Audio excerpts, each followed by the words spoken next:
রাজার দেশে ইউটিউব চ্যানেলে আপনাদেরকে স্বাগত। আমি সৈকত। নিয়ে চলে এলাম আজকে একটা নতুন সেগমেন্ট, দেশ বিদেশ। বাংলাদেশের শেখ হাসিনার ফাঁসির সাজা বা ডক্টর মোহাম্মদ ইউনূসের বাংলাদেশের অন্তর্বর্তী সরকারের প্রধান হয়ে বসে থাকা, প্রধান মানে প্রধান উপদেষ্টা। তারপরও এখন বাংলাদেশ থেকে যদি একটু সরে আসা যায়, তাহলে কিন্তু পাকিস্তানেও একটা হটকেক খবর সংবাদ মাধ্যমে দেখবেন ছড়িয়ে আছে এর জুড়ে।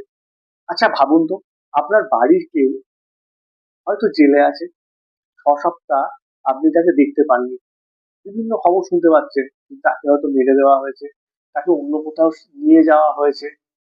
তাহলে আপনার মনের অবস্থা কি হবে? আবার সেই ব্যক্তিটি যদি কোনো সাধারণ নাগরিক নয়, সেই ব্যক্তিটি হচ্ছে প্রাক্তন প্রধানমন্ত্রী। হ্যাঁ, প্রাক্তন প্রধানমন্ত্রী।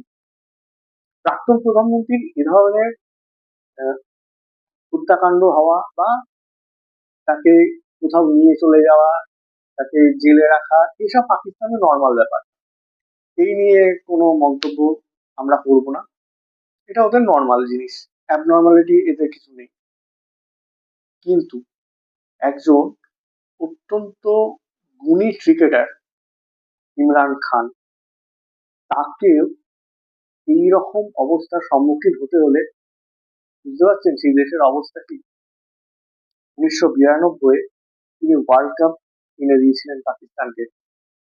ইন্টারন্যাশনাল ক্যারিয়ার 1971 থেকে 1992 অব্দি ছিল। 362 উইকেট টেস্ট ক্রিকেটে তিনি নিয়েছিলেন। তিনি 2009-এ আইসিসির হল অফ ফেমও হয়েছেন। ভাবুন, হল অফ ফেম হওয়া একজন ক্রিকেটারকে তারা প্রধানমন্ত্রী করলো, ঠিক আছে, খুব ভালো কথা।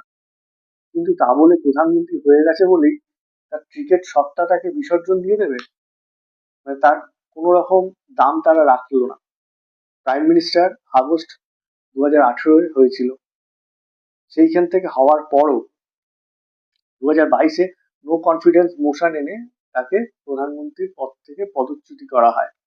তারপর থেকে সেই যে 23 সালে তিনি জেলে ঢুকেছিলেন, তিনি এখনো পর্যন্ত জেলেই আছে।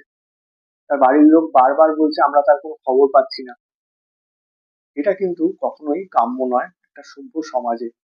প্রধানমন্ত্রী ভালো কি খারাপ সেই বিষয়ে জানছি না, কিন্তু তিনি পাকিস্তানের নিঃসন্দেহে গর্বের বিষয়, সারা বিশ্বের কাছে গর্বের বিষয় যে উনি, ওনার যে ক্রিকেটার হিসেবে যে প্রতিভাটা আছে, প্রতিভার উপযুক্ত মর্যাদা অবশ্যই সকলকে দেওয়া উচিত।